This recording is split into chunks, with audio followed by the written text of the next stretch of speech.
Are there any examples that kind of stand out to you as clients that where you implemented this demand as strategy and it kind of really helped drive an increase in performance? Yeah, definitely. I unfortunately can't name names. That's okay. But yeah, there's definitely at least one standout client to me where they really went through the whole journey.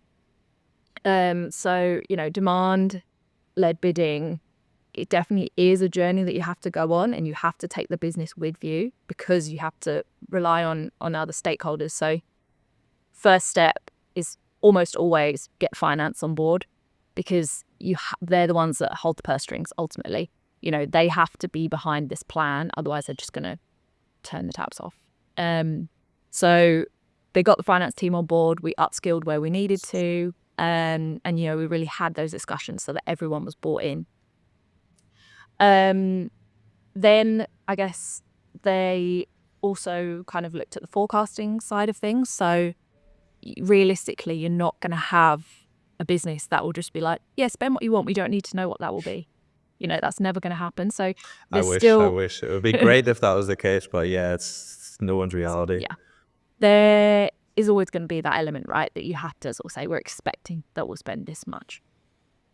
And, they came to an agreement, and we've seen with other advertisers where you sort of say, this is what we think we're going to spend, but we're all on the same page that we might not spend that, right? We might spend more, we might spend less. It's going to depend on what actually happens performance-wise.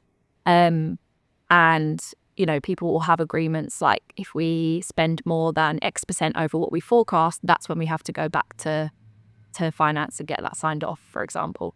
But you've got that wiggle room within your forecast numbers. So yes, getting finance on side, doing the forecasting, setting a realistic target. Your ROAS target, it just needs to work for you, and it needs to work for the business, right? It needs to reflect what you need to see from a profitability angle, but it also needs to be realistic in terms of what you see in your ads account currently. So if you're currently working at a £5 ROAS and you suddenly say, okay, we can do demand-led, but it has to be at a £10 ROAS, you're not going to drive any growth because you're trying to make yourself so much more efficient that you're just going to lose the volume.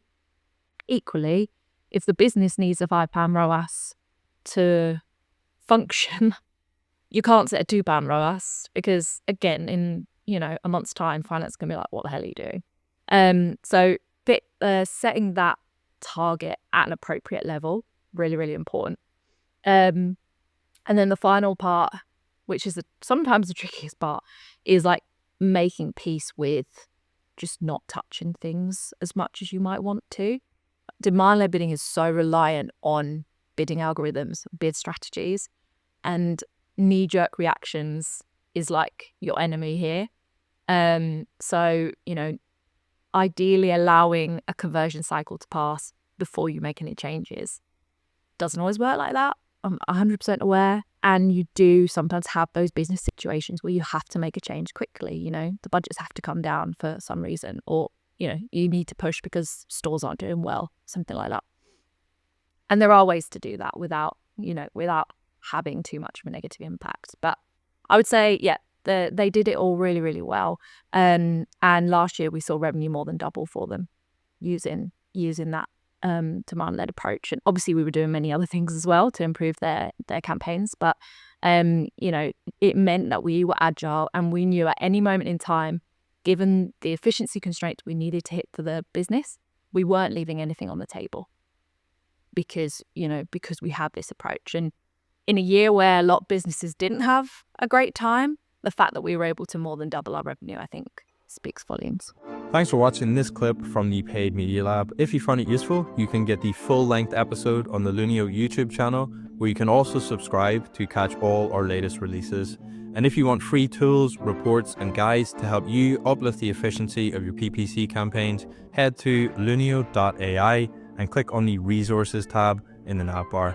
See you in the next one.